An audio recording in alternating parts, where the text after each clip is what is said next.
Football fans all have stadiums we love, but do any of us have a pitch that we love? It might sound like an odd question, but pitches can be different sizes with big consequences. Why is that? And what are the actual rules? Back when association football started, pitches could be up to 100 metres wide and 200 metres long. That's longer than Ellen Road, not the pitch, the stadium. Anyway, UEFA wanted a standard across Europe for international matches, which became 105 metres long and 68 metres wide. But some clubs had been rebels, not intentionally, but because of the stadiums. Take Highbury, for example. It was 5 metres shorter and a metre narrower, meaning away sides had a challenge to adjust. White Hart Lane was exactly the same. And actually, when Spurs temporarily moved to Wembley, they asked the FA to shorten the pitch. The FA, very offended by the sacrilegious suggestion, said no, which in fairness could have actually benefited Tottenham because when they moved into their shiny new stadium, the pitch was exactly the same size as Wembley's. Today, Forest Pitch at the City Ground is a big one. It's 2 metres wider than any other pitch in the Premier League. But the smallest of all, Craven Cottage, just 100 metres long and 65 wide. No excuse for not tracking your man. There are a couple of crazy outliers in Europe too. At Napoli's home ground, the Stadio Diego Armando Maradona, the pitch is a whopping 110 metres long. At least they don't play on a slope like Newcastle do. There's a 2-metre incline on the pitch at St James's Park. And don't get me started on the old pitch at Yeovil too. It used to be a slant of 2 metres corner to corner and across the halfway line. So UEFA have their standards, so do the FA, but they do give pitches in England some wiggle room. Pitches can be anywhere between 90 and 120 metres long and between 45 and 90 metres wide. I mean, the rules state you can't have a square pitch, but in theory you could have one that's 91 metres long and 90 wide. Imagine rocking up to play a Sunday League game and the pitch is basically a square. So there are rules and regulations on sizes, with a UEFA standard that roughly everyone follows, but as we all know, size doesn't matter, does it?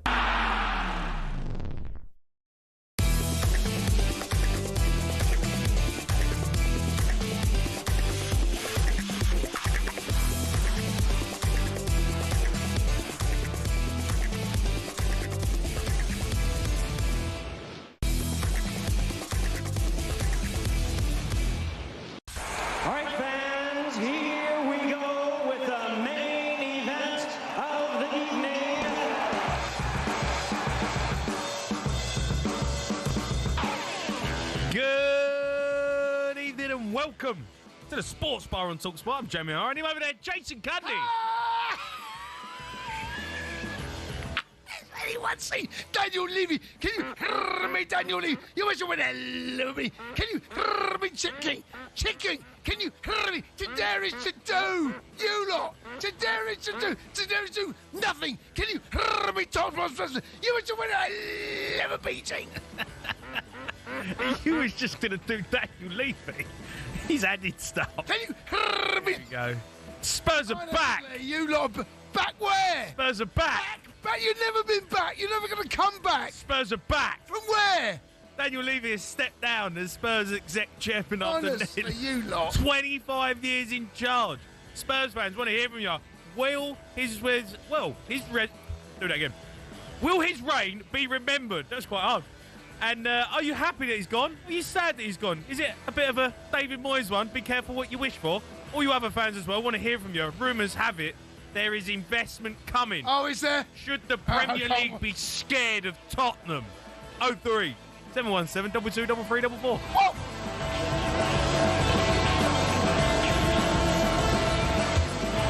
Spurs are back. Honestly, I've been hearing this for like the last 25, 30, 40 years, 50, 60 years, since I was born. Spurs are coming back. There's no evidence. I mean, you won a European trophy. Well done. And by the way, how are you, bud? I'm great. How you feeling? I'm in good spirits, matey. Oh, are you? Yeah, You're in that camp, are you? What do you mean? What camp am I in? What camp do you expect me to be in? I don't know. Of course, I'm in the. Of course, I'm in a. I was listening to Drive on the way in, right? Honestly, the hypocrisy of Spurs fans is unbelievable. All I heard was, I want to thank Daniel Levy for all he's done. He's put us on the map. You know, he's put us back where we should belong. I don't know where you should belong. We are Spurs. You're just Spurs, mate. That's all you are. That's all you'll ever be. Just Spurs. Let me tell you now, mate. Dare it to do. Quake in your boots. Honestly, let me tell you now. In your boots. Look at me. Investments coming. Yeah. This was the first hurdle. Daniel Levy's leaving. Do I look like I'm quaking, It's Jay? all going to start changing. Is it? Yeah. I'm telling you, mate, there's something happening at Spurs. I know what's happening. We've got the facilities. We've got the stadium. You've had that for the last 10 years. Yeah, 15, but 20. Daniel Levy's been in charge. Right, okay. Now he ain't. But he put that in place. Yeah, he put that in place. Who's coming in? Well done to Daniel Levy. He put that in a good place. He put it in a good place, done a good job in terms of commercially where he put Tottenham. Do you know what? He's got amazing stadium, amazing training facilities. You know, making a lot of money from what he's brought to the football club. But he wasn't good enough to be the chairman on the pitch. That was the problem. And now he's gone. Spurs can move on with this amazing, setup that we've got. But hopefully we get in what we want, and that is someone who's going to take this club forward and win trophies on the pitch. Do you know what, right? Not with Beyonce. Do you know what, right? So, you're right to give Levy credit. He has been unbelievable for the club. Now, in all seriousness now, right? What he has taken, where Spurs were 20 years ago, to where they were 12th, right? Yeah. All those many years ago, right? 20 years ago, right? Yeah. And think about it. There's some highs and lows, as there is with all football clubs. There we go. Yeah. No. I know what's coming. You don't know what's coming. Right, go on. You know what's coming, right? Go on. But you think about where Spurs... You think about the new... Okay, think about the squad. He had to get rid of. You're part of that, by the way. Right? So he had to regenerate the squad, rebuild, and build. And, he won that. What year was it? 2008? Yep. 2008. Carabao Cup. Who? You beat, We beat Chelsea. Okay, right. Yeah, just a reminder. No, that hurt. Beat Chelsea. I'm not going to lie, hurt. But since then, won 2 Champions League, God knows how many Premier League. Oh, whatever. Club World Champions. Anyway, forget. No, seriously, in all seriousness, what he's done for that football club to rebuild the brand, right? The London brand and the stadium that he has built and what he has delivered to the Spurs fans. All of that, and then you win a European trophy. You know what the best thing he's ever done for Spurs? This is amazing, right? All of the things he's done. Signed Beyonce. Oh, here we go, honestly. Signed Beyonce, mate. Honestly, she turned up, performed. It's the best performance anyone's seen at Spurs Stadium in decades. She delivered the goods. So thank Daniel Levy, Beyonce. Can we get Beyonce on the line? Can we get her? We're going to ask Beyonce.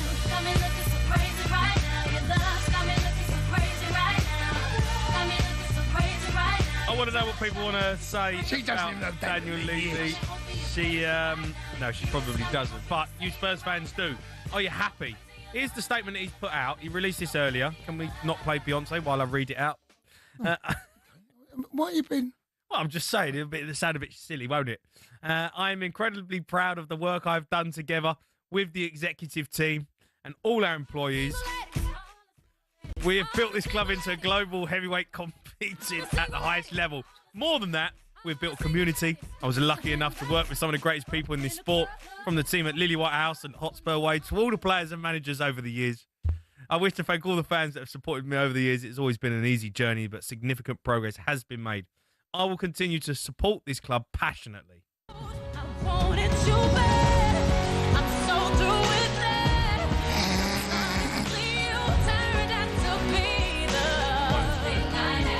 I knew this was going to be the show. It's the exact show I expected. No, but Why has the props ain't come out yet? no. To be fair, you can't knock him. He's got his phone frame, mate. You can't. Yeah. Let's go to Josh. He's a Spurs fan. Josh? All right, Joshua. Yes, mate. Spurs are back. Honestly, Spurs you are lot. back. Spurs No, are do you back. know what? What a time to be alive. 25 years this guy's been in charge, and we've only got 2 trophies to account for. Now, we haven't acted like a big 6 team for the longest time, and I feel Daniel Levy stepping away. I think he should have done it years ago, but him stepping away now is sort of paving us in a new direction. Credit where credit is due, though. Daniel Levy did make us a self-sustainable club. Finances, financially we're a solid club, but just from a footballing perspective, he just wasn't cutting the mustard. No. So it's What mustard do you want to be cut? Sorry? What mustard do you want to be cut? What mustard do you think you should be cutting? Well, I mean, we need to be contending with the big boys. Well, go on, name it. Name it. What mustard should you be cutting? What do you mean? Well, he said don't. You can't cut mustard. Well, he just said he. Okay, he said he couldn't cut the mustard. I'm asking what mustard should he cut? It's a fair question. Well, I'm guessing. We need to be contending with the big boys of the league. We're supposed to be a big 6 team. What does that look like? Winning trophies like. No. Winning more trophies than what we have done. Josh, I'm going to make this very simple for you. What's the biggest mustard you can cut? I don't quite understand the question. Well, he said he's not cutting the mustard, all right? What mustard wasn't he cutting? He wasn't doing what he was supposed to be doing as a chairman of a big 6 football team. Right. So he wasn't cutting the mustard. In a footballing perspective, yes. Okay. Right. What mustard do you want to cut? I want to contend. For what? Every Spurs fan wants to contend. For what? We want to win trophies. We want good cup runs. We want to be. You're not going to say, are you? I'll give you enough opportunities, Joshua. What? Win the Premier League? Come on, you can't even. Joe, here's the funny thing. He can't even bring himself to say it. Well, I'll say it. We want to win the Premier League. Josh, is that the mustard you're after? The end goal, 100%, is to win the Premier League. Why didn't you say it then? Because realistically, you've got to look realistically. We are so far behind the likes of Man City. We are so far behind the likes of Liverpool and Arsenal. That we are so far behind them that the chances of us ever catching up with them anytime soon are very, very slim. Man City did. Yeah, but Man City had a massive investment from owners. Well, why can't you have that? But I was getting to that because Daniel Levy stepping down is a sign of bigger things to come. Now, does that mean potential new owners coming in? Things have been changing over the course of months. Donna Cullen leaving, for example, I think was sort of like the turning point where we saw things starting to change. And then Vinay being appointed, and now Daniel Levy stepping down. I genuinely believe in the next 18 months we're going to get a substantial ownership change. And will you be then cutting mustard? If we contend and we do business the right way and we have good cup runs and we win trophies, then yes, 100%. There's no reason why Spurs can't challenge for the title if they have the right investment. You said that. There's no reason. I know, but he couldn't say. I gave him so many. What does the mustard look like? Can you stop going on about mustard, mate? He said it, not me. I know, but you're annoying me. You jumped on it and you need to let it go. Is Josh still there? Yeah, I'm still there. Right, okay. What's the mustard? Winning the Premier League. Right, well, there we go. We finally got there. Listen, mate, you're annoying me. They're going to start cutting the mustard. Spurs are going to cut mustard. It kind of feels like gaslighting, Cundy, because it's like, realistically, we know that we're not in a position to be thinking about that anytime soon. We need to start acting like a big 6 team. Joshua. Yeah, but that's what we're going to change that, aren't we? This is the future. This is a new age at Spurs without Daniel Levy. What can we do? But to dare is to do is still in your badge. Yeah, it is. To dare is to do. It's been all there is for Siri. To dare is to do. It's been the moniker of Tottenham before Daniel Levy took over. I think this is the first. I think this is one of the first hurdles of where Spurs want to go now with the future. We need. It's going to be something. Something's going to be happening. Something big's happening behind the scenes, and it's going to come out. And I'm telling you, Spurs are going to put themselves in a position. They're already in an amazing position commercially. The way the club's set up. Jay, you got to lose. Yeah, we have won the Europa League. So you can say, oh, we're still Spurs, but we won the Europa League. I think we can now go and push with a new chairman and a new dawn on the pitch of winning actual trophies properly. But you're still Spurs, though, right? Keep your calls coming in 03 717 22 33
You are listening to the Sports Bar on talkSPORT. Me, Jamie O'Hara and Jason Cundy. Big news this evening. Daniel Levy stepped down as Spurs chairman after nearly 25 years. You can have your say. It's a big night. 03 717 22 3344. Did you back him? Did you want him gone? You happy? You sad?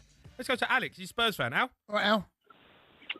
All right, boys. All right, O'Hara, Cundy. How you doing? I'm good, mate. I'm good. How you feeling about it all? Do you know what? I'm a little bit mixed. Like, I've been following Spurs since I was 7. My dad took me to my first game when I was 7. So Daniel Levy's been chairman for, the entire time. I'm 33 this year, 34 this year, 33 now. So I'm a little bit mixed because it's one of those ones where, you got to be careful what you wish for. The bloke's a legend when it comes to the finances of the club, running it as a commercial business. We're solid. It's just when it comes to the football. Like, for me, the 3-2 win against Ajax in 2019, I think it was, where Lucas Moura got the hat trick. Yeah. For me, that's when the football club changed. We kind of died a little bit because that's where it all went a bit downhill for us. Yeah. And I just think because Daniel Levy didn't invest in the squad. No, that's it. If he was a footballing chairman, I think it would have been a different matter. But he's a commercial chairman, and that's not to slate him on that. You know, he's done an amazing job. But I just think we needed to go from that game to the next gear, but we didn't do it. Yeah, no, listen, he's done a really good job. Commercially, he's put Tottenham, but Tottenham are always a big club, by the way. You know, it weren't like Tottenham were not a big club when Daniel Levy was not in charge, and he's made us a big six. Spurs have always been a big six. If you look over the course of history, Spurs are a massive football club with a massive history and a massive fan base. So, you know, people say, "Oh, he's put us here and he's put us in this position." Oh, we've got a nice stadium, but you know, Arsenal have got a nice stadium. Man City have got a nice stadium. There's loads of nice stadiums out there. Right, ours is amazing, and he was part of that. But I think we need to get away from the fact that Daniel Levy, put us as a big six football club. Spurs were a big six. Yeah. Okay, I'll say my piece in a second. Jay, you're not going to like it. But go on, you boys, go on, carry on. No, go on. No, because I know you're sitting there itching to say something. No, you Spurs fans have a chat amongst yourselves, and I'll come back to mine. No, go on. I want to hear it now because you're looking at me. Al's made the effort to phone up. Go on now. Well, I was going to say, you look at the numbers, right? We're a 3.3 billion club now. We're ranked 6th by Forbes on the planet as a football club. Who cares? 1 billion investment. Who cares? Honestly, mate, who cares? Al, who cares, mate? What we won? What did we win? Invested, don't you? What did we win? Spurs are always going to be a £1 billion football club. Spurs are always going to be a multi-billion pound football club. I take your point, but the thing is, you need the money there first up front, because football's all about money these days, isn't it? You don't achieve without the money. So we've got the money, but why haven't we achieved with the money? He's had 25 years to achieve, and we've won the Capital One Cup, I think, in 2008 in the Europa League. So what is it that he hasn't achieved with the money? That's the point, isn't it? He's a commercial chairman, not really a footballing chairman. Football's about glory. Right? There's two parts to football. Football will always now be a business. It never was. Okay, let me rephrase that. It's always been a business, but none more so now in the modern game because of the finances. We are talking ridiculous numbers. There are zero. These are telephone numbers the football clubs earn now, right? You go back 30, 40, 50, 60 years, right? It's a very different game. There's always superstars. There was always the big dogs and the little dogs, the medium dogs, right? Spurs were very much in and around that top six-ish, right? Yeah. They were, right? The problem is, since the finances have come in and clubs have been allowed to spend huge sums of money, Spurs have never competed.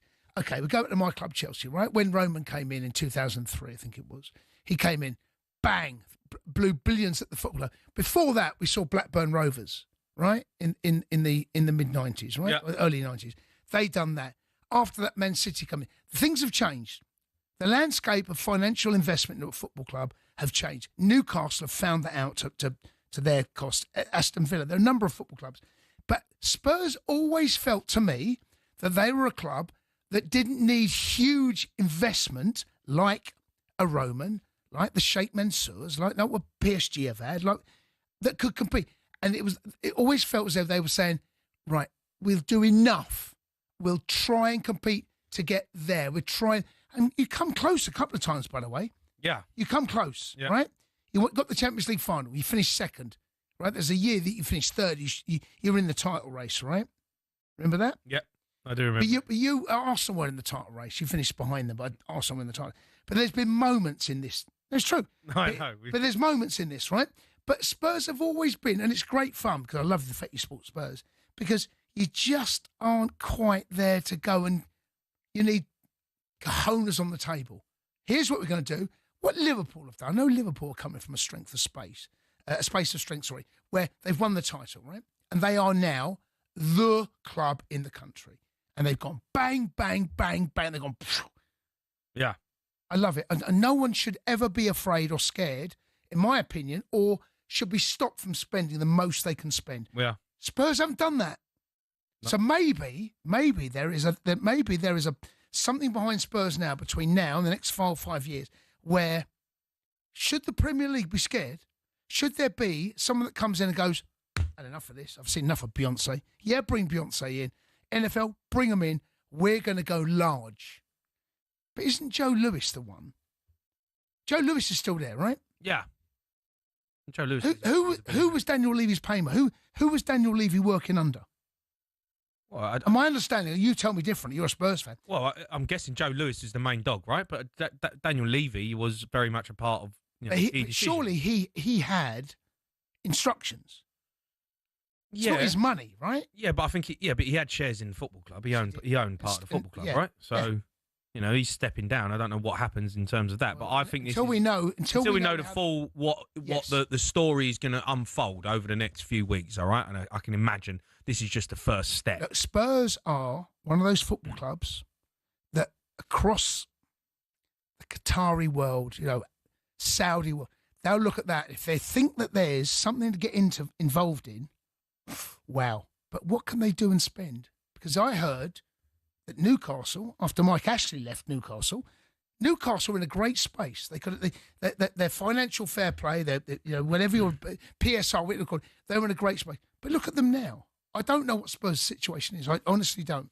Well, they're a rich football club, but of course. They didn't have a chairman who was prepared to spend the money when the time was right, and he wasn't prepared to spend the wages to get the best players in. That's the be-all and end-all of it. Maybe someone new comes in and that changes. How much money have they got to spend? Because they're making enough, that's for sure. Let's go to Ken. He's a Spurs fan. All right, Ken. Kenny, what? How you doing?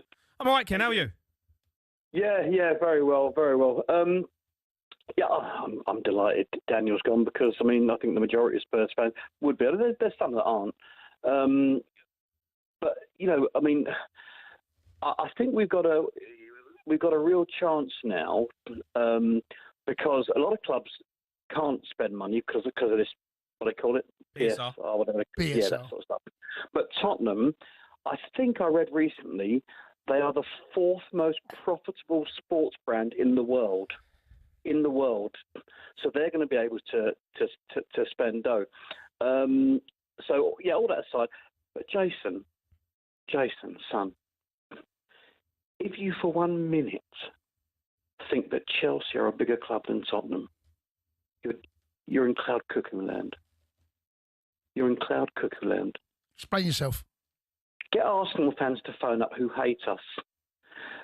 They will tell you. Listen, the fact you got to Arsenal, listen, explain yourself. I'll explain myself. Well, fan base, history. Your history starts at Roman Abramovich, Jason. Our history starts in 1900 and whatever, when we first became a non-league club to win the FA Cup, and then became the first British club to win a European trophy. So here's the thing about Spurs, right? You live off history. The double. You live off history. Chelsea make it. We do. I mean, we do. We are living off history. I know. I feel for you. Listen, Ken. Honestly, mate. I genuinely, I feel sorry for you, and I get it. No. But the thing, I do. I've got I pity him. I do because who did Chelsea like beating the most? Spurs, so good. Exactly. So who do good. Arsenal like beating the most in the season? It's so good. But the thing is... And Arsenal. And who do West Ham like beating the most in the season? I know, but everyone beats you, though. Here's the thing. Everyone's whipping, boys. Everyone gives you whooping. Well, yeah. Everyone whoops Spurs. Not anymore, Jace. Mate. It's going to change. Well, okay. Do Chelsea whoop Spurs? Do they? Sometimes. No. Whooping. Do we whoop Spurs? Sometimes. No, come on. Do we whoop over the last 25 years? Have Chelsea given Spurs whooping? Large. Whooping. Big whoopings. Large. Whooping. Yeah, big large whooping. Yeah, Ken, listen, mate. Thanks for your call. And I feel for people like Ken, right? Why? Well, he's saying that Spurs are formed in this and that. Honestly. No, listen. He wasn't even... Listen, Chelsea are a more successful club than Spurs now, that's for sure, because there's no doubt. You had the Roman Abramovich money come in, and fair play to you. I would give me Roman Abramovich at Tottenham right now, I'd take it all day. No problem. Hypocrisy. There's no hypocrisy in it. I'd take it. I don't care about whose money they're spending and what, you know, like you're going to spend the money to win the league. I'll take it right now. But you can't do that because them days are over because of the way the league is set up. But, you know, Spurs are a massive football club, and they were a massive football club before Daniel Levy took over. And they're always going to be a massive football club. Yes, he helped us commercially. Yes, we put us in a nice, shiny new stadium and helped that all come together. But Spurs are a massive football club, and this is a new dawn for Spurs to sit down and someone to come in and take us to a new level and new heights. We've had 25 years of the same old story. A couple of trophies in there and a couple of glory moments. But apart from that, let's be honest, it's all been about, Levy's this, Levy's that. We don't spend any money. We don't do this. We don't do that. Now we've got the chance to someone to come in and go, bang, let's go and win something. I've seen this properly before, right? I've seen Everton. Remember, Everton got taken over, right? Everyone talking about Everton being the new... Mate, it's more than just money. You need planning. You need, there needs to be something behind it. Then it's money, yes, 100%. Without the money, you can't compete. But you're just Spurs, Joe. Oh. No, but you are though, mate. No, I mean you go back. You're talking about 1901. I mean that tells you all you need to know about Spurs. The fact he's had to go back that far. Keep your calls coming in, Spurs fans. Your night. Levy's gone. 03 717 22 33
You listen to the Sports Bar on talkSPORT. Me, Jamie O'Hara and Jason Cundy. You're going to get back to your calls on the huge news this evening. Daniel Levy stepped down as Spurs chairman. 03 717 22 33 Here's Benty on Drive earlier today, who was stunned after hearing the news. He thought Levy would forever remain at Spurs. I never thought I'd actually see the day that it happened, because he's been there for so long. I mean, the fans have non-stop complained about him for years and years and years, and it just felt like he was an irremovable object. Like he was just going to be there the whole time, so you have to kind of deal with it.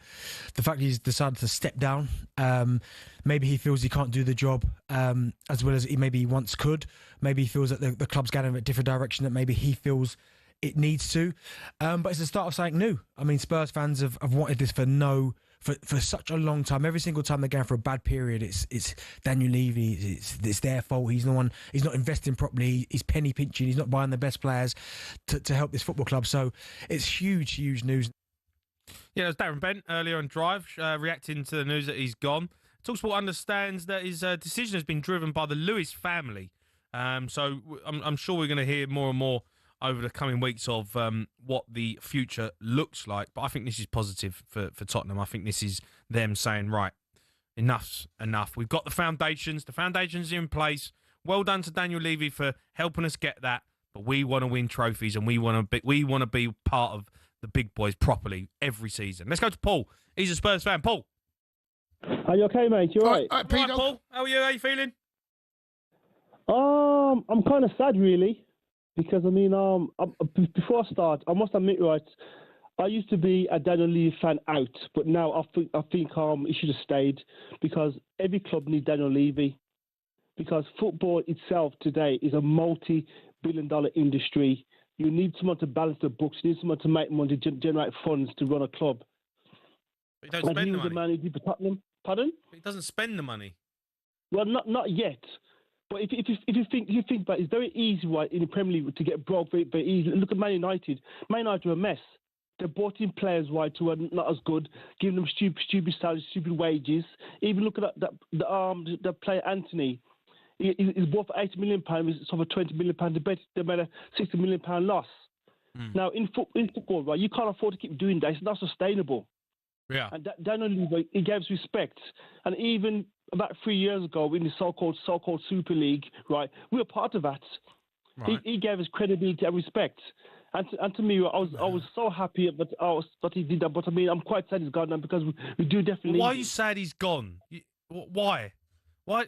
Well, because why, Paul? It's not your money. You don't care how he spends it and how he saves it. You want to see your football team on the pitch win trophies. Yeah, but let's be honest with you, right? Football players and managers, right, are not accountants. They don't know how to spend money, but chairmen do. Daniel Levy, right, he's probably say a glorified accountant, but he knows how to create wealth. He knows how to make money. Look at our stadium. Look what he's done. He's brought in people like Beyonce, to Formula One, to make us money. Did you just say he brought in people like Beyonce? She's good, mate. You went there, by the way. You went to the concert, Jay. Jay, was she good? Did you just say that? Seriously? Yeah, I did say that. But like I said, right, like football nowadays. Like, what are you on about? You have to make money. You have to create money. In Spurs have got money. Yeah, we have got money now, but I mean, look at us. You talk about like self-sustainable. The teams that are at top of the tables, pretty much all of them, they spend their money. Yeah, all right. They've got to keep it, and they balance the books, and they try and make it, financially stable. But these chairmen who want to win things, they spend their money. Yeah, but hold on a sec, right? Look at Blackburn Rovers. They won the Premier League back in, I think, 1995. Where are Blackburn Rovers now? Where are they? Why are we talking about Blackburn Rovers? I'm trying to give you an example. Okay, where are Man City? Where are Chelsea? Where are Arsenal? Okay. Now, let me finish first. Before we finish first, Blackburn Rovers now, right? I know we're not to see now. They won the Premier League many years ago, right? Under Levy, right? Tottenham's been. We're now a stable club. We're established. We're stable, right? We've got money coming in. We're one of the richest clubs in the world. And in football, right, you need that. You need to have finance behind you. Like you said earlier when you talked about the last caller, but you have to have money Chelsea's got money, so has Man City, and you need money to be successful. Okay, then under Levy, well, we probably didn't spend enough. But at the same time, right, he was able to generate and make us money for the future. Okay, all right, Paul. Thanks for your call. Can I ask you a question? Right? Go on. So the money that Liverpool have spent this window, right? Yeah. I don't, as anyone knows, listen to me. I don't have a problem with any club spending as much money, and that I believe they should all be able to spend as much money. Is there a part, do you think, of this transfer window? It's the most money ever spent ever in any transfer window, and Spurs are competing. There's no doubt. No, made some good signings, right? But when you see what Liverpool have done, right, and how Chelsea have done, what Chelsea have done over the years, and Man City, and even Arsenal, do you think there's a part of that? It's like there isn't a world right now, the way Spurs has ever run, that they can ever genuinely consider themselves competitors in the Premier League. Is that fair? I know there was that anomaly where I think right? we're the team below them. But what we're looking at now with Liverpool have just gone out and just blown the market apart again, right? Yeah. How can Spurs compete? Well, because we don't sign players for £100 million. That's what I mean. And won't pay them 300 grand a week. So is there a world that you can see? Is there a world that you can see when someone like, let's say Isak, let's say there's an Isak in the Premier League in 5 years' time. Is there a world that you can see, in, let's say 3 years' time, that Spurs can compete for that signature? Yes. I think that's where the Lewis family want to take the football club. I don't think Daniel Levy's ever wanted to spend that sort of money. I think the biggest signing we made was Kudus, Richarlison, 65 million, end on Bele. Solanke. I think Solanke's the highest signing we've ever made. Right. Do you know what I mean? But we sold Harry Kane. It's less than $100 double million. what Liverpool just signed. We need to be the club that will go. I'm not saying go crazy and be ridiculous and spend be a club that says right. I want him, and we're going to pay for him. Like what you did with Casado. Like what Liverpool have done with Isak. When you want a player, you go and get it, and you make it happen. I think Tottenham have got the money to do it, and they've got the foundations now, thanks to Daniel Levy, to do that. But I think we're in a position now where we need to go and be like, right, do we really want to go and win the Premier League? It's all right saying it, but you ain't going to win it with Ben Davies still in the squad. You ain't going to win it when you're only spending certain amounts and getting players on loan. Do you want to go and win the Premier League? And if you do, right, who's going to be that person to take us forward? Who's going to be the guy that says, right, I'm going to spend £100 million, I'm going to get him that we want? That's why I think Daniel Levy now is gone, because I don't think he's ever been the guy that does want to do that. Let's go to GJ. He's a Spurs fan. GJ. All right, GJ. How you doing, boys? You all right? I'm all right, mate. All right, bud. You happy? Yeah. Jamie, ding dong, the traitor's gone. I wouldn't say he's a traitor. I think. GJ, a bit harsh, that, mate. Honestly, you lot. Honestly, GJ. Do you know what, right? Have you read Piers Morgan's tweet tonight? Right? No. That sums up how Arsenal fans think about this. They're gutted that Daniel Levy's stepping down. And that tells it all, lads. That does. Why? Let me ask you this, right? Why? Imagine if I took over, right? Well, you're definitely a traitor. No, but the point I'm making is sometimes it is like Daniel Levy has run this football club, right? We've seen Manchester United, the biggest club in the world, one of the, right? They're stumbling at the minute, right? It's hard. Spending money is not always easy. Just because you've got, it feels like an unlimited amount. Signings don't always work out. Daniel Levy, whatever you think of Daniel Levy, right? Even as a Chelsea fan, right? He kept you in and amongst it. You were never going to win the biggest of the biggest. I mean, you might think you want to get the biggest of the biggest now, right? And maybe you will. Maybe you'll challenge. Maybe there'll be someone, a CEO or a chairman comes in, or whatever you want to call him, that comes in and guides Spurs back to where City have been, Chelsea have been, Man United have been, Arsenal have been, and where Liverpool are right now, right? But there's no guarantees. No, honestly. Of course not. No, of course not, right? But what I'm saying is, Daniel Levy, right? Let's not dress this up. Daniel Levy has done nothing for Tottenham Hotspur Football Club. He has done everything for himself. Wow. What about? Wow. DJ, what are you on about, mate? No, seriously, come on, mate. You come on here, you're chatting absolute waffle. No. Jamie, Jamie. He's only done it for himself, is he? No. Just hold on a minute. Jamie, don't have a pop at me, mate, because I agree with everything you've been saying tonight. But you've been bang on the money. I know, but you're chatting garbage now, though. What are you on about? Because Daniel Levy is now worth $500 million, my friend. $500 million. Do you know how much he was worth at the start, 25 years ago? He was worth, he was worth nothing compared to that. He's become mega rich because of Tottenham Hotspur Football Club. You know that. I don't need you to tell you that. Come on, you know better than that. And Jason, stop talking about Spurs Stadium. Oh yeah, Beyonce, this and that, blah blah blah. By the way, don't knock Beyonce. It's not her fault. Don't start no proper Beyonce, GJ. Right? It's not her fault. Look.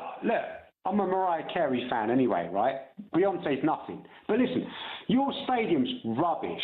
But you've got 2 European trophies in it. Champions League, get it right, GJ. Come on, matey. Don't show the Club World Champions some respect. Listen, GJ, thanks for your call. You can't just say European trophy. Here's what I want to just throw in there now. Go on. When Daniel Levy took over, Spurs were 12th. 12th. Okay. Right? You've now become a European 17th Cup winner. Saying? We finished 17th. European. Yeah, no, but yeah. But he's won your European. Yeah, okay, but you say, oh yeah, we finished 12th, right? No. That's where we were at the time, but that doesn't tell the story, does it? Spurs were a big football club when he come in. We weren't a 12th table football club. We was having a bad time, but he wasn't a manager. We finished 17th last season. Base is still rubbish. Keep your calls coming in. Loads to get through. 03717 22 33 If you're not a Spurs fan, are you worried now that Spurs could be a big fish?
not. Don't you dare look at me. No, because you're just all for it, aren't you? You just love it. Sitting there with a nice little grin on your face. Jay, listen. Nothing to do with it. Yeah, we're going to get back to your calls. Huge night. Daniel Levy has stepped down as Spurs chairman. 03717223344. Let's go to an Arsenal fan.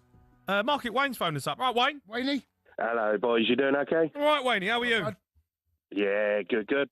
You must be scared now. You must be. Not You must all, be a bit mate, worried. not at all. I was wondering if we give him a ring and offer him Eze back. Do you think he'll come back? Listen, let me tell you now. There is Premier League clubs. If all of a sudden Spurs start throwing a bit of cash about and start going, we're going to change our mentality on how we approach transfer windows and how we see this football club, you lot will be worried. Well, I've got a theory, so can I run it by you? Go on. Right, so it's not been Levy's money that he's been messing about with. He's spending someone else's money, yeah? Mm. So what I think's happened is Lewis has now said that he's not putting the money into it like he hasn't but done. Levy's always been the face. He's been the brunt. He's taken the stick. He's had enough of it. He's earned his money and he's buggered off. I can't see your owners spending money just because Levy's gone. Yeah, I don't believe that's the case, mate. I'll be honest, because the Lewis family's come out and said that they see this as a positive moving forward, and so. But at the same time, you're talking about new investors as well. Well, yeah, potentially. So I think it's for. But they're not going to sell the club. Further. Joe Lewis and the Lewis family are going to be in control of the football club. They might be open to some shares or selling some and bringing in some investment, of course. But I think the Lewis family, I feel like maybe that they want to take a bit more control of it. I see it the other way, but that's me as an Arsenal fan. So. Are you worried, Wayne? You sound a bit worried, mate. You sound a bit, mate. I'm not going to lie. I've never heard you like this, Wayne. They've always been in our shadow, and they always will be. Well, maybe we might step out of it. And what that other caller earlier, how he can say that Chelsea's a smaller club than Tottenham is ridiculous. You've got to look at the present and what teams are doing in the present. We're a bigger club than Arsenal as well, though, aren't we, Wayne? Yes, definitely. Definitely. With what you've won at the moment and where we are, you're a bigger club. You're winning things, we're not. So, do you know what the truth is, right? The truth is no one has a clue right now what's going to happen to Spurs. Who's taken over? Who is going to be the controlling force?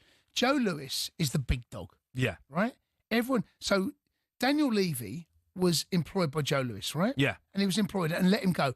And whatever you think of Daniel Levy, off the pitch, Daniel Levy supplied enough money for that club to be sustainable, kept going. Yeah, they come close a couple of times, got a Champions League final, won your first European trophy in a generation, come second, come third in the Premier League. You know, you were there or thereabouts, but never quite the one. Who knows what Joe Lewis wants? No one knows. This is all speculation. We can pontificate all day long about what we think is going to happen, until there is a clear indication about who's taking control of this club, where the club's going to go. In January... Well, they're going to be moving forward, though, aren't they? We don't know, Jay. Well, they're not going to go backwards, are they? How do you know? Well, because that's the whole point of what I just said. Because I don't think they are. Because how do you know? Well, because I believe that the football club's no, but we don't know, do we? Can we just... The football club's in an amazing position. Fine, financially, but no one knows. The foundations. But no one knows. But on the football pitch, mate, all right, we won the Europa League last season. We finished 17th. Jay, listen. What if someone comes in to take over Daniel Levy's job and the same rules apply, yet he's not as good as Daniel Levy? I don't think that'll be the case. No, but... I know what you mean. I know what you're saying. No, we don't know. I know you're saying we don't know. We just don't know. I know, but the that's speculation not going to be the case, is it? Is going to be, and it's all conjecture right now about where the club's going to go. Yes, we know how wealthy Spurs are. Yes, we know what they can do. And unless Spurs change completely the attitude to the way they are as a football club, is it a money-making organisation? Is it about... When Roman came in, people, I don't care what people say about Roman came in, he didn't care about money. He cared about winning. It was about trophies. That was the only thing that drove him on. It was that if you didn't deliver, finish second in the league, Carlo Ancelotti, gone. 2 years later, win the Champions League for the first time. Right? That's the football club that he ran at that time. No one knows what Spurs are going to look like between now and the next 5 years. Is it some spending money? Liverpool, before they won the title, were the first football club in English history to spend £1 billion without winning the Premier League. This is long before they won it, obviously. But spending money. Look at Manchester United. Look at what they're doing. They let Anthony go. They lost money. Look what they just done with Højlund. Yeah. There's money. Man United pay over the odds, though, for players, don't they? Because they are. Yeah, but now, okay, right. Now, you sit there, you think that you're going to get players cheap if you start spending money. That ain't going to happen. If you want to start messing with the big dogs, you're going to have to pay over. You're just Spurs right now. Xavi Simons just signed for you, right? If Spurs start spending £100 million, maybe Xavi Simons moves for £15 million. I don't think that. I think that's rubbish. I think that's rubbish. Arsenal spent £100 million on Declan Rice, but they can still get a decent deal. And they sign Madawaki, they've signed good players. Okay. They don't spend a fortune just because they've got the option to spend £100 million. Doesn't mean that everyone's like, oh, you got to pay £100 million. The point I'm making is they had to spend £100 million to get Declan Rice. Right? Yeah, but he's worth it. I don't doubt that. But that's the difference. Was Anthony? No, but yeah, of course, it's not guaranteed. I agree with you, but I'm just saying Spurs are not going to just all of a sudden, oh, that's it, you're going to get ripped off because Daniel Levy's not there. That's not true. I'm not saying ripped off. I'm saying you start thinking you can go and spend this, that, and the other on players, and it fall into place. That takes a lot of time or a lot of money, sometimes both. All right, well, you can keep having your say on this. Big night. Daniel Levy has stepped down as Spurs chairman. 03717 223344.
Everyone knows there are 20 managers in the Premier League, yeah? Well, actually, no. Around 3/4 of them are not managers. The terms manager and head coach are often used interchangeably to describe Premier League bosses, but they're actually two different jobs. So let's explain how and why. For years, fans referred to Mikel Arteta as Arsenal's manager, but I'm afraid technically... I don't think so, no. From his first day on the job, he was the Gunners' head coach. Let's pick a random moment in time, February 2025. Only 6 Premier League bosses actually held the official title of manager rather than head coach. Man City's Pep Guardiola, David Moyes of Everton, Ipswich boss Kieran McKenna, Southampton's Ivan Juric, Oliver Glasner at Crystal Palace and Leicester's Ruud van Nistelrooy were the only actual managers of their respective teams. Everyone else? That's right, head coach, including Ruben Amorim at Man United. He took over from Erik ten Hag, a man who had held the title of manager. Might come as a surprise that Amorim's appointment marked the first time ever that Man United had a head coach instead of a manager. But to understand why they made that decision, you also have to get what the difference is between a head coach and a manager.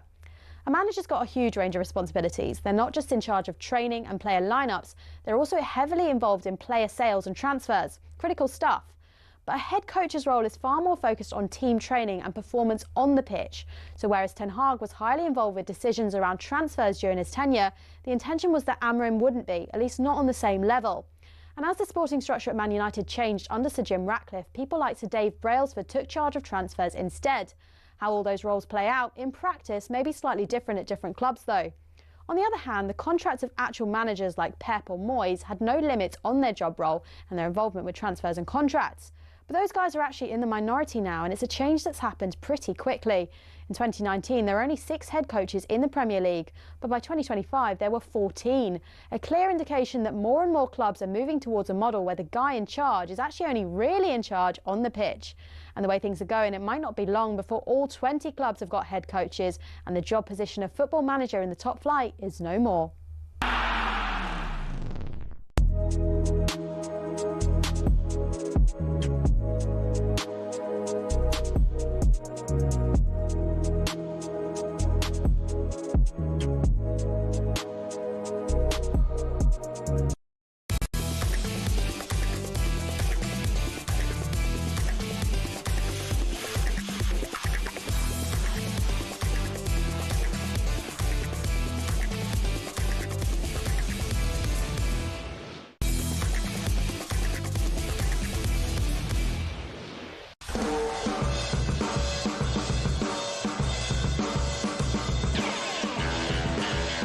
Yeah, good evening. You are listening to the Sports Bar on talkSPORT. I'm Jamie O'Hara and Jason Cundy. We're going to head over to Germany to talk about Erik ten Hag at Leverkusen. What happened there is a disaster. We'll talk about that later on in the show.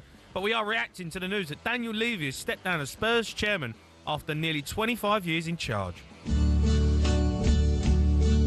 And now the end is near. We haven't won enough. We now need to use that as a springboard to keep winning. Because that's what this is all about. It's my way, mate. That's what we do. I really feel like we're building something, and what a trophy does is hopefully accelerates that. Vicario takes it. It's glory, glory, Tottenham Hotspur. You know, having won the Europa League, thank you to Ange, you get a taste of it, but it's not enough. We've won 2 trophies in the last 20 plus years. Very proud to sit in this chair and be part of the next chapter. Ultimately, the decision is always going to be, it has to rest with me. It's always a collective.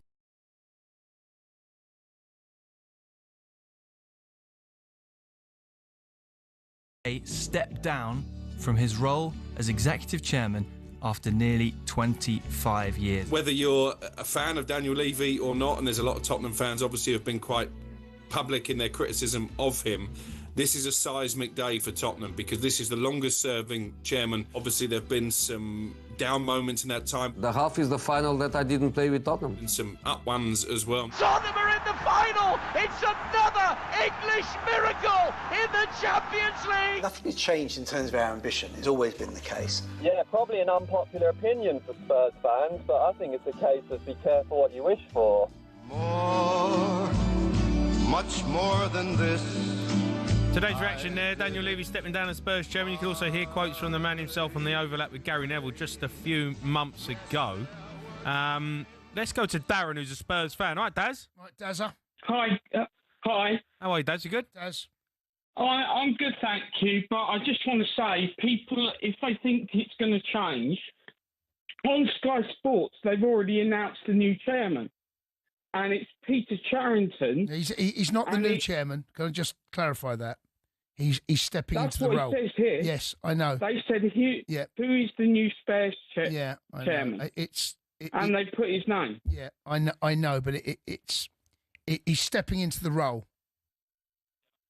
He's stepping into the role. If you look at his position, exactly what Levy did for Joe Lewis before he took over. Right, okay. So my understanding is he's a non-executive chairman, Daz. Right. Non-executive. Yeah, I think we need to clarify that. He joined in March. That's when he joined in March. Right. He was just an executive, a non-executive in March. He's exactly what Joe Lewis saw in Daniel Levy.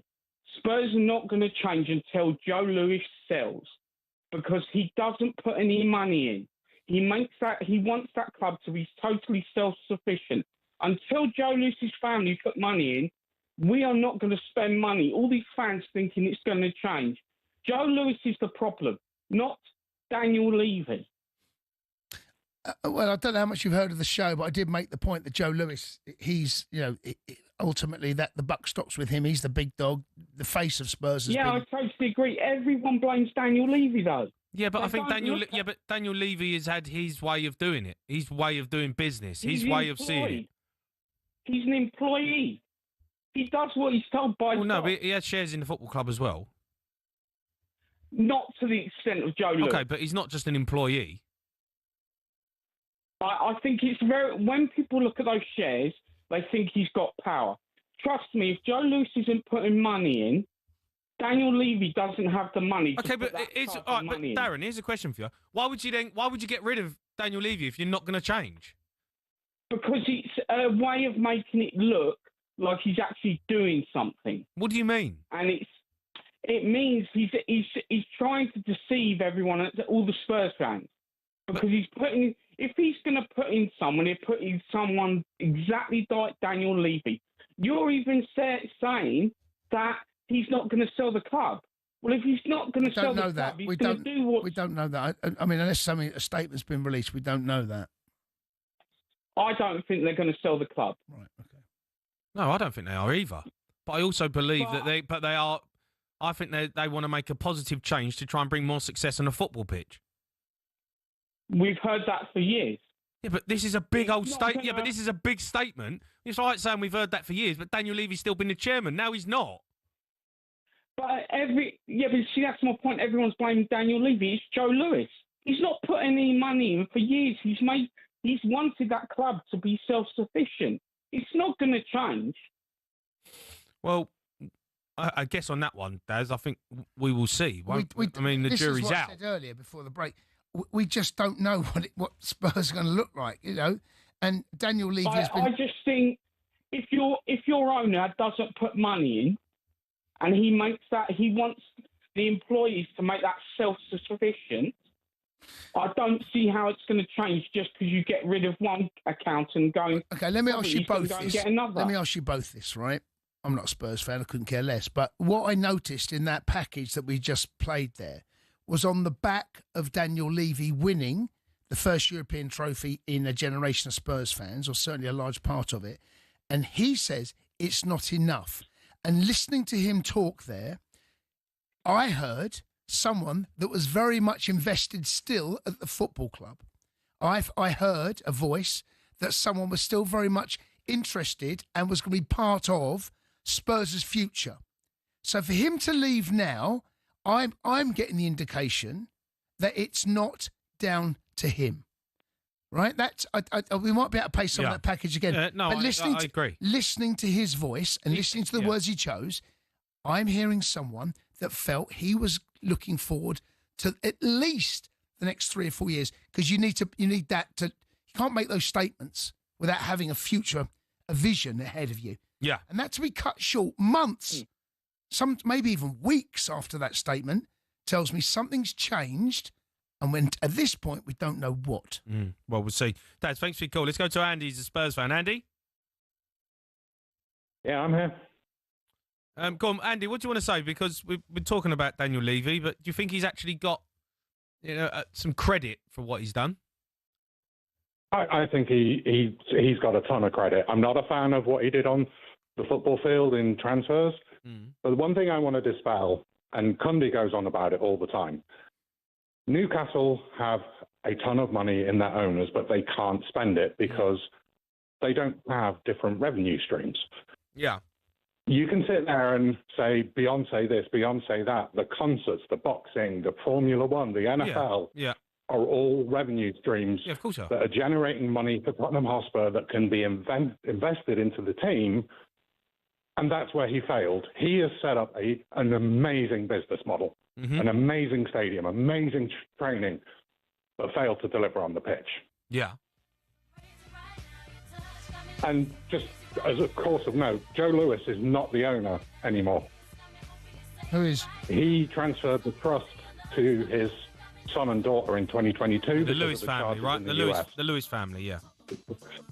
The Lewis family. So apparently there was a bit of a fallout between the daughter and Levy. We don't know that. Obviously that's just speculation. But look, we'll see. We'll see where the Lewis family want to take this football club. I believe that they are making a positive change to take this football club further on the football pitch. They said, right, that they want what the fans want. They want to win more and more often. Yeah, Daniel Levy turned around and said he wants to win the Premier League, and then a few weeks later he's gone. So, it's all. Talk's cheap, right? Talk's cheap. And let's see. We'll have to see what happens. But actions speak everything. The Eze transfer, negotiating over those bonuses and.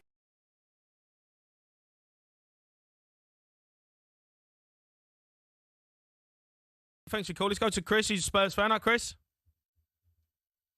Chrissy, what? Good evening, Jason. Good evening, Chris. Jamie. I didn't think I was going to get through then. Right. Well, I've got mixed views really on this. Go on. To next, because to be quite frank, it's one of those sort of things that I think one of the people on one of the earlier shows alluded to is be careful what you wish for. Because you know what? That's a load of old garbage. That do you know what I mean? Like, be careful what you wish for statement. You go, is it a bit like David? Well, he's the manager. Do you know, what do you mean? People say be careful what you wish for. Spurs are a massive football club, and they're going to continue to be a huge football club globally, all over the world. And they're going to be a rich football club. The guy's not going to. Someone's not going to come in and completely ruin the football club, are they? Well, you have to work bloody hard to. Exactly. The club's in an unbelievable state. But mind you, having said Leicester won the Premier League, and look where they are now. That's the other. Or take another example. But Leicester are not Tottenham, are they? Blackburn are not Tottenham. Tottenham have got a rich history. It's not. They're not just going to fall apart because Daniel Levy's left. You hope. We can only hope that they don't fall apart. I do agree with the other caller who said really Joe Lewis has got to really set up as well, because to me, I think to me there needs to be a root and branch investigation at Tottenham and root and branch reform, because to me, and I think if the rumours are true, because I think what's his name, Alex Crook was saying earlier on apparently about potential interest from the Middle East, and also I know last year, again you can correct me if I'm wrong on all this, but I think the Qataris before obviously Ineos bought Man United, the Qataris were interested, correct me if I'm wrong, in buying a stake in Tottenham Hotspur. Now clearly, was Levy a stumbling block in the Qataris buying it? Maybe. Potentially. We don't know, do we? But again, as Cundy's alluded to, and makes a good point, we'll see, won't we? Oh, we will. But the thing is, though, I think really, look, listen. And Cundy's just going to turn around and say, you're still Spurs. Well, you are still Spurs right now. You can't argue with that, right?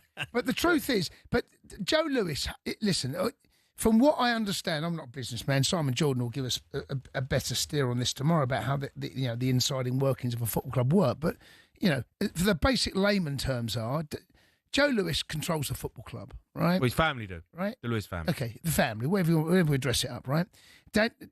Daniel Levy has a stake and a share in the club, and I don't know how much, and so on. But he was the head of running that football club. He was the chairman. So he's been removed. whoever comes in now, and I know it feels like there's someone has stepped into that breach. I don't know who. There's someone mentioned the name earlier, right? But there has to be some full planning, and we will find out in the coming weeks, months, who that person is and what the plan is, and then we can draw to some conclusion about what Spurs look like. If it is, but there's no doubt. I'm going to say, look, Daniel Levy, I think, to say, look, in the 25 years he's been there, let's look at the positives. We've got a new stadium, we've won a League Cup, got a Champions League final, and we won the Europa League just recently. Okay, now you could argue, in the same space of time that Man City's owners have been at the club, look what they won. It's dwarfed what Levy's done. But it's dwarfed what anyone's done, though. Manchester City have done it on levels that, it's certainly when they came in. I know Chelsea done it, Blackburn, but unparalleled what they did. They came in, they regenerated not just the football club, the infrastructure. It was everything. They came in and changed what Manchester City Football Club looked like. In name only was it the same. And that integration they came in, the training ground, the infrastructure around the academy. This was a long thought process. This wasn't just coming in. People think Man City coming in and spent millions on the first thing. Yeah, they did. But actually the infrastructure, it was what that football club was going to look like for the next 10, 15, 20 years. Okay, they're having a bit of a tough time right now. But the infrastructure, you can't just spend money on the first hit. There needs to be a planning about what this club, Spurs have had a new training ground in the last 10 years, right? Yeah. It's about what the football club future looks like. And but I think Tottenham are in that position. Yeah, right? Tottenham have got the foundations. Fine. But what the point I'm making, that what City have done, this was planned from even before Pep turned up. There was this plan, of course, and they executed it beautifully. Yeah, nothing lasts forever, right? And they're going through it, but this just by changing someone in the food chain, there needs to be some joined up thinking. Recruitment, right? Recruitment is absolutely and will never change in football for me. I don't care whether you're Bournemouth, Liverpool. Recruitment is everything. You've seen what Brighton have done, right? And what Man United. Brighton recruitment, unbelievable. There's a plan. There's a view for the future. So well and good looking around what Man United can spend. That future, there has been no general plan about what that football club looks like 2, 3, 4, 5, 10 years time. Brighton, completely different. They have a vision. Well, you don't just change one to find out what the vision looks like. This is going to take. My guess is, there's things in place, but what does the football club look like in 3 years' time, 4 years' time, 10 years' time? Yeah. I mean, what if you think of Daniel Levy? He had a vision, but maybe not on the pitch. Yeah, I agree. All right, keep your calls coming in. Loads to get through. Have your say. If you're another fan as well, you can come on and talk about it. 03717 223344.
If I were a boy, even just for a day, I'd roll out of bed in the morning. You're listening to the Sports Bar on talkSPORT. Me, Jamie O'Hara, Jason Cundy, going to be joined by German football expert Ralf Honigstein to run us through major talking points in Germany. But Daniel Levy stepped down as Spurs chairman today after 25 years in charge. How are you feeling about it? Are you worried that Spurs are back? Listen, right.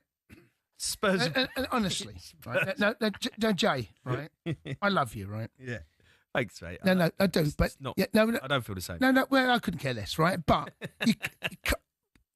Spurs are back. What does that mean? What I saw when Spurs are back was when you got beat at home to Bournemouth. That's when Spurs are back. When you mean back, what does it look like? What does back look like? Tell me what it feels like as a Spurs fan to be back. Doing what? I'm gonna say like the Pochettino era, but with money.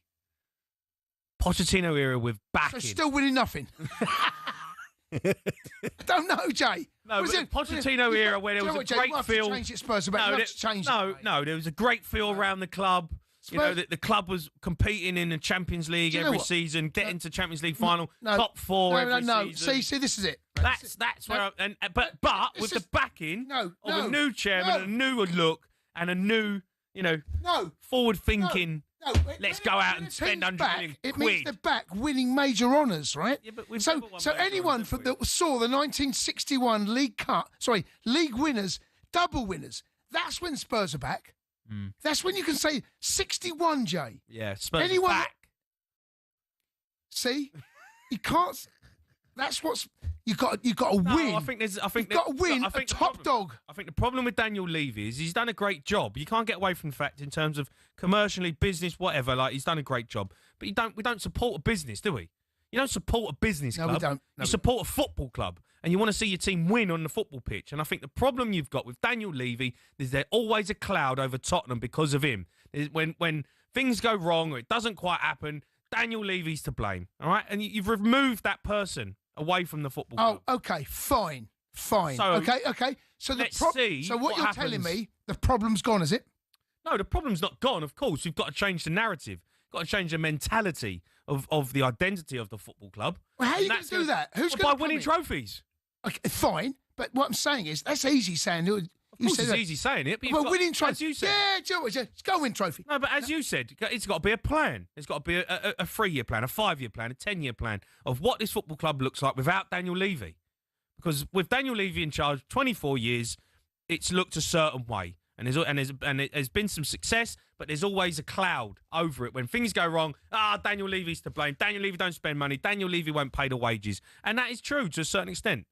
Now, moving forward, and it ain't an easy job. This is a massive job. Whoever takes it on and how it's going to look, it's got to be a future of Tottenham and what that club looks like in 10 years' time. And I totally agree with that. 6 months' time. I totally agree with that, right? And I just wonder, right, because we heard the quotes there from Daniel Levy about after winning the Europa League, and it's, by the way, it's a huge feat. I'm not putting it down. I'm saying it is a huge feat and well done, because to win a major European honour is not easy, right? However, those quotes that he gave on the back of that, it told me that he was here for many years to come. And you look back, what's changed between now and then? Well, Spurs' transfer window has been a bit hit and miss. The Ibrahimovic Eze signing, non-signing, could there have been a part of that where Daniel Levy has been leading the race, Spurs are in, Spurs are there, all the Spurs fans get excited, and Arsenal come in and go, bang. That should, there was a point, my understanding was, there was a point in those conversations between him, Eze, and all the parties, that Spurs were the only one in the box seat, Arsenal in the shadows. Yeah. And Spurs somehow decided to wait.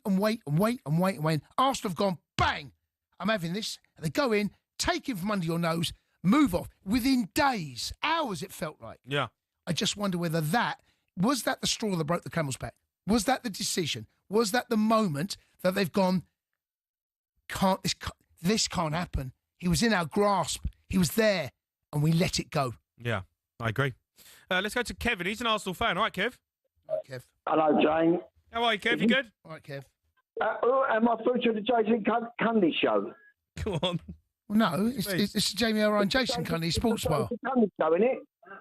Oh, I'm through to talkSPORT. Oh, right. I've been listening to you guys for the last, I don't know, 45 minutes. Kev, do me a favour. Turn your radio off. No, it's the telly. Hold it. Get Turn it, the right? telly off. Yeah, the telly's off. I just got in from work. Right, go on. Anyway, cut a long story short, you're saying Chelsea are a bigger club than Tottenham. You've been drinking. Go on, explain yourself. Well, Tottenham are a miles bigger club than Chelsea. When? What do you mean when? Now. Yeah, it's the fan base. It ain't what you win. You're definitely a Spurs fan. It's the fan base. They're packed out every week. Listen, I don't like Tottenham. I'm an Arsenal supporter. But when you come out with statements about Chelsea are a bigger club than Tottenham, there's something wrong. I know, but Kev. Right, Go on. Chelsea won the Champions League twice. They've won multiple Premier Leagues. It's not what you win. It's not They what won you the Club win. World Cup. Right, listen, they bought Abramovich. Well, I know, but you can talk about Abramovich all you want, and I get that. But let me finish. You ain't going to be able to do that no more, are you? Do what? You ain't going to be able to spend millions and millions about the fair play rule. Is that right or not, or am I wrong? Right. Well, yeah. Go on. Right. So that's all going to come to an end. So Who are you talking to? Who you talking talking to? to? What about Chelsea? They've spent £1 billion. No, I'm talking about all teams now. Man City have still got that going over them. They bought their way to the Championship with all them good players. Aguero. Right. Anyway, it's about Daniel Levy apparently tonight. He's most probably looked at it. I'm giving these players $300,000 a week. He ain't. Which some of them are on. Well, he ain't. No one's on at $300,000 a week at Right. Tottenham. So I should imagine that. So if he signed a top player, which you guys were saying, that then I don't know if he signed Isaac, but he didn't. He's on $300,000 a week. 4 weeks. That's £1,002,000. Right. Goes over the year. He's going to do his money eventually. Who? Levy. What do you mean?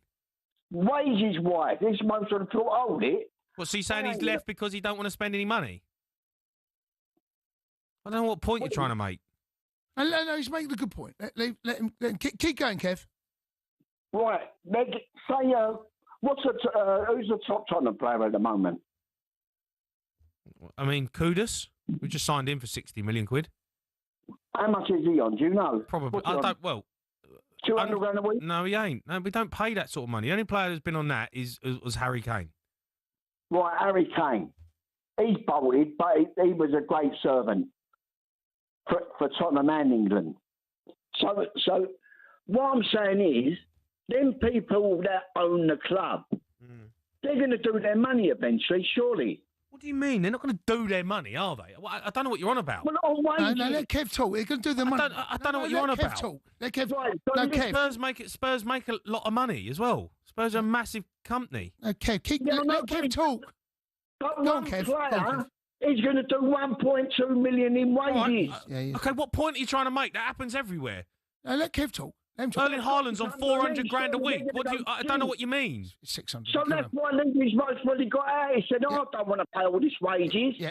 Do you know what? I think Kev's got a point. Kev, keep talking. Go on. Right, so who's Isaac? He's most $300,000 a week. Yeah. He's going to Liverpool. He's at Liverpool. What's the stadium hold? It's a good question. 58,000, 60,000. Yeah, go on. How do they get that money in the first place to pay these people their wages? Yeah, Kev, keep going. Rangers went skin. Barcelona have gone skin. Yeah. It can't keep going on, can it? Can't keep going on, mate. No, Anyway, but the point I'm saying is, That's why I think Levy's left. He's got out. He's got out, hasn't he? Yeah, I think he has, yeah. Because he doesn't want to pay the wages. Yeah, I believe that, yeah. All right. It's coming out of his pocket. All right, cool. All right, Kev. No, don't do that to Kev. Why are you doing that to Kev? I'm not doing anything to Kev. Why have you done that? Mate, well, don't start, getting on Kev's side. He said that you should smaller than No, Tottenham. but he made a couple of good points. You just with your head in your hands. It's not my.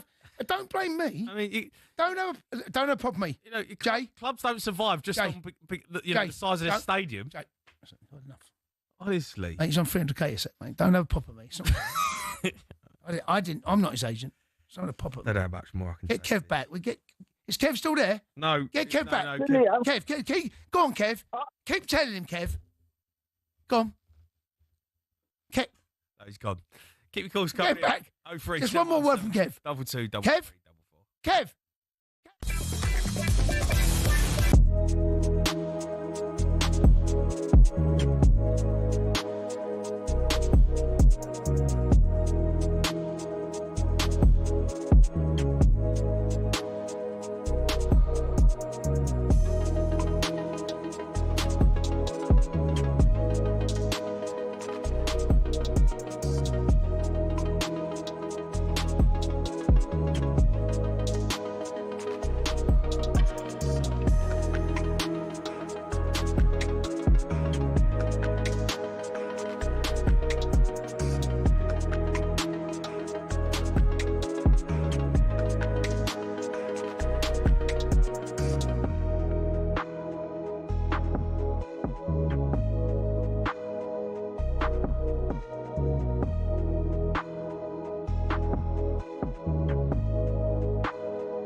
You are listening to the Sports Bar on talkSPORT. Me, Jamie O'Hara, and Jason Cundy are going to bring you tomorrow's back page as soon as they get them. But we'll keep taking calls as well. Lots of fans want to come on and have their say about Daniel Levy. We'll take calls right up until midnight tonight. But let's take a look at the up-and-coming England fixture with talkSPORT Bet.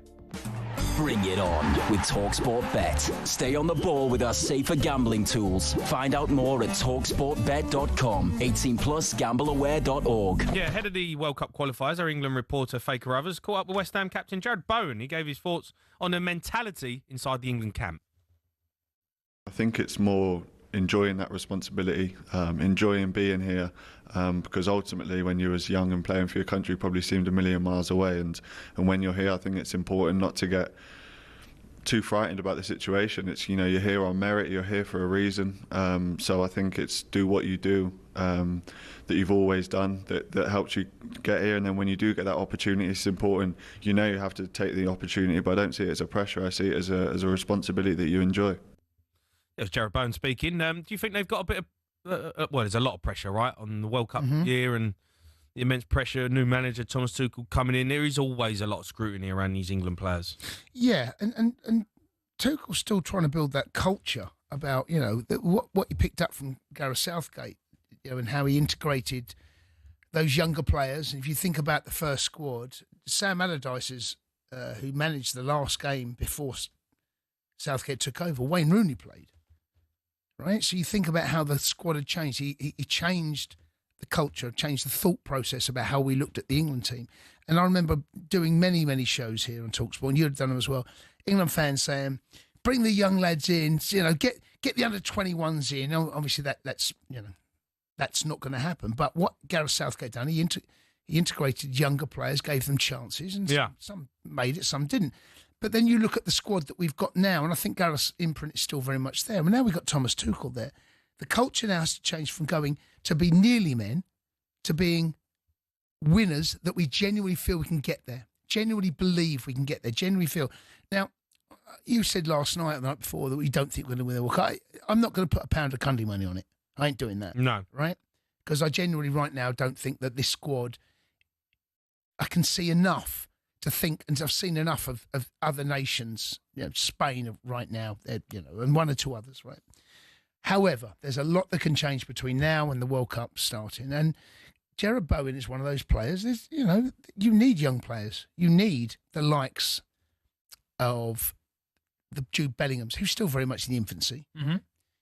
But there's now this squad of players. Miles Lewis Skelly. Right, Skelly is another one. Right. But when you look at now, where you look at Saka, these players that are going to start, these now are seasoned pros. Yeah. We're now starting to look at what Gareth Southgate integrated to where we are right now.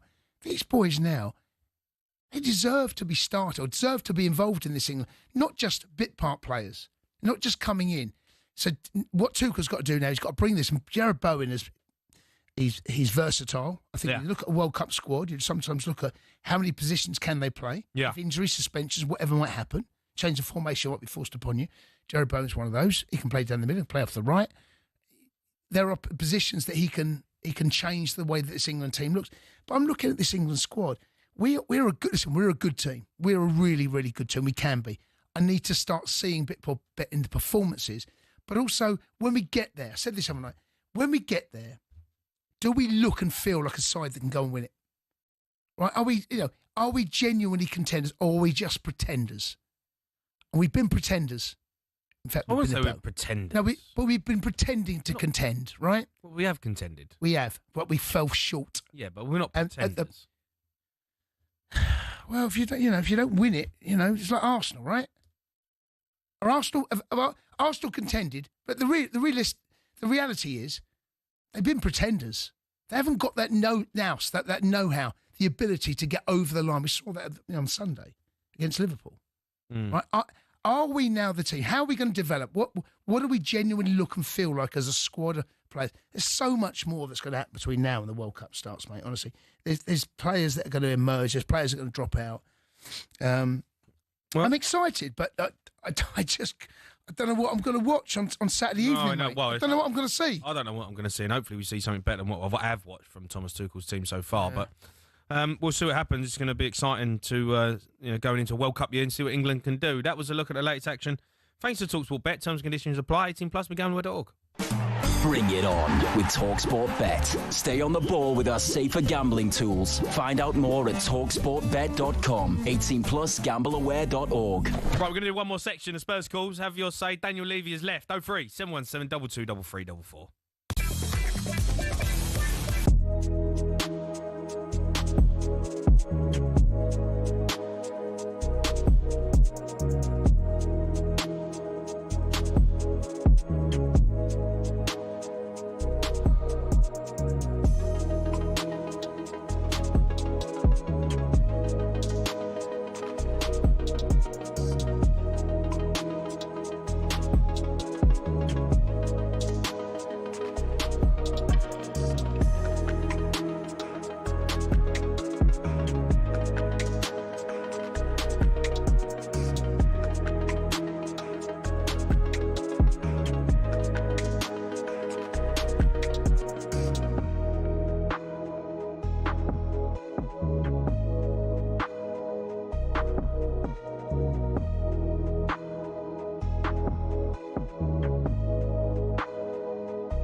Tippy calls coming in on the Sports Bar. We've got the back pages coming up as well. But now our biggest competition to date is now live, and we're giving you the chance to win Oasis tickets plus a whopping 25 grand. Two lucky winners, not one but two, will win a pair of Oasis tickets when they return to Wembley on the 27th of September. Plus, that's not all. Alongside the tickets, we're giving you the chance to win a whopping 25 grand. For all the details and how to enter this amazing competition, listen up right now. 18 plus, UK excluding Northern Ireland. For a chance to win, text the word Oasis to 83338 and you're in the draw. Text costs £2 plus one standard network rate message. You must have the bill payer's permission. Or you can enter for free by calling 0330 880 338. All entries must be received by the 19th of September at 9 a.m. This is a talkSPORT limited promotion run on talkSPORT, Talk and Virgin Radio UK stations. Full terms and conditions at talksport.com. Right, following the announcement, Daniel Levy has stepped down at Spurs. Journalist Henry Winter joined the kickoff show and suggested he wasn't ambitious enough in key moments. I think most Tottenham fans will probably be pleased with this because they felt that at key moments the club wasn't ambitious enough. 2019 Champions League final. Did they back Pochettino enough? Tanguy Ndombele came in. Ryan Sessegnon came in for 80, 90 million quid. When the fans wanted to sort of go again because they were so close, and then some bizarre decisions like getting rid of Pochettino's successor, Jose Mourinho. Whatever you think of Jose Mourinho and his style, he kind of wins big matches, and to get rid of him, a couple of days before the League Cup final was odd.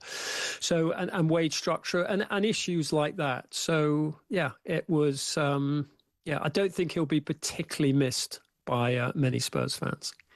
Let's get back to the calls. Go to Archie. He's a Spurs fan. All right, Arch. All right, Arch. Evening, guys. You all right? Yeah, good, matey. You happy? Yeah, you know what, Jamie? I think overall I'm shocked, first of all, but I think as the dust settles, I think, like many Spurs fans, we'll be happy overall. But I just want to go back to what Cundy said a couple of hours ago. Spurs under Daniel Levy, yes, we finished third, finished second, got in a couple of title races over his 25 years in charge, got to a Champions League final.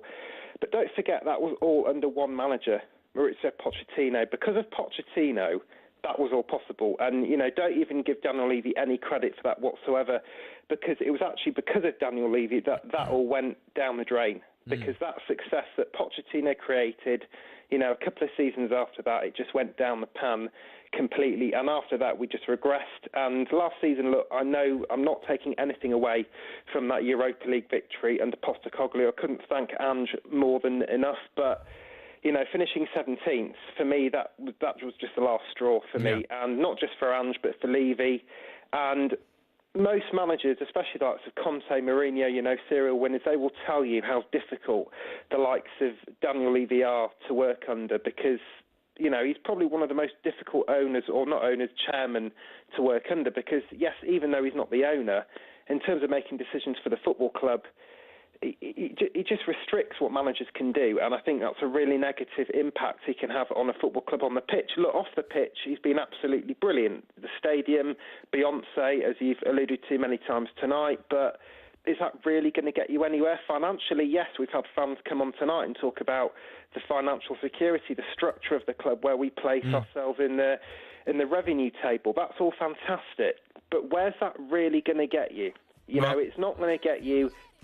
I mean, I know you're playing single ladies again, I can hear it, but it's not going to get you Premier League, it's not going to get you Champions League. And funnily enough, 2 months ago, he talked about winning that, and he was sitting next to our new CEO, Vinay Venkatesham, and I'm just wondering, there are many conspiracy theories, many rumours going around tonight, and understandably so. Was he the driving force behind this decision? Well, we'll see. I think we'll find out over the next coming weeks of what we're going to. I just want to say one more thing before I go, guys. Go on.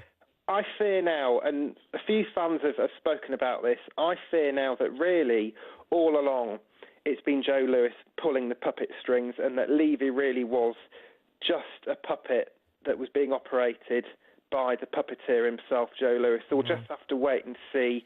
Hopefully, good things are going to come around the corner for Spurs, but if not, maybe it is a scenario of be careful what you wish for. But as you say, guys, we can only wait and see. Thanks for your call. Let's go to Mark. He's Everton fan. All right, Mark. Marky Mark.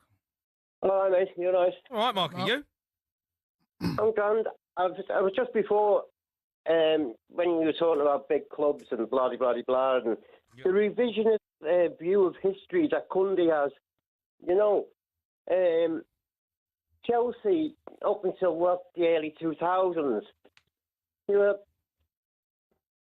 were just a second division yo-yo club. Tottenham are a legacy club, one of the original Big Five, and it doesn't matter what yourselves and City, and throwing money. When you at say early 2000s, right? Do you want to give me a year? Yeah, was it 2003, 2004, 2005? No. We won more in the 1990s than Liverpool, don't you? I do. Okay, so when you say yo-yo club, right? I'm talking about like the 70s, the 80s. Yeah. And then right down through the eras, all right in the 60s. You do know we won a European trophy before Liverpool as well, by the way. Don't we? I don't have to give you a history lesson here, right? But Hold on a second. Listen, When did you win your first European trophy? 1971. Liverpool won one in 1965, I think. I don't think. But Liverpool win the big dogs. Yeah, fine, but What do you win? You won the Cup Winners' Cup. And the Cup Winners' Cup, right? Come on, man. No, but I'm just saying. Dig me out for winning Europa League. If you're going to give me a history lesson, Mark, come with me. Anyway, sorry. Facts. Come with me with facts. Okay. Well, these are the facts now, right? On Tottenham, all it needs is someone with the big. I do think there's like a power grab going on, and money probably will come in, and you just need someone with the testicles really to go. Well, like so we've got billions. PSRI is not a problem. Let's start paying, and then it can build the structure. I think that's what you've been trying to say, Jamie. Yeah. About Spurs being, because Tottenham Hotspur are known all over the world still, even in America, Yeah, for being the biggest failures in the. Honestly, why are you an apologist for them, you Everton fan? Honestly, you talk about the biggest failures in Premier League football. You lot, you've got some front, by the way, Marky Mark. Actually, we're the big club. Honestly. You'll ever be. Huh? Honestly. Everton Football Club is a bigger club. You're Everton. You have a bigger fan base. You have a bigger history. You don't have a history. No, we don't have history. Okay, fine. No, we don't have history. Mark, mate, what? Honestly, you should be ashamed to pick the phone up here, mate. Honestly. You Everton fans, you pipe down. Get back in your box, get back to the 1980s. All right? Yeah, but where were you? Sorry, you were in the second. Yeah, 1980s, yeah. And you can't talk, Mark. Come on, mate. When I grew up as a kid, right, Everton were massive, right? It was Everton, Liverpool. I remember, did you beat Rapid Vienna? Is it Rapid Vienna you beat? We did, yeah. Right, you beat Rapid Vienna. That's the last European trophy you won. And that was the only trophy we won. Right. We won before you. Honestly. Hang on a second. Don't forget we had the new sponsors at the end of the season when we won that Cup Winners' Cup. Yeah. And we got sponsored by NEC, and then we.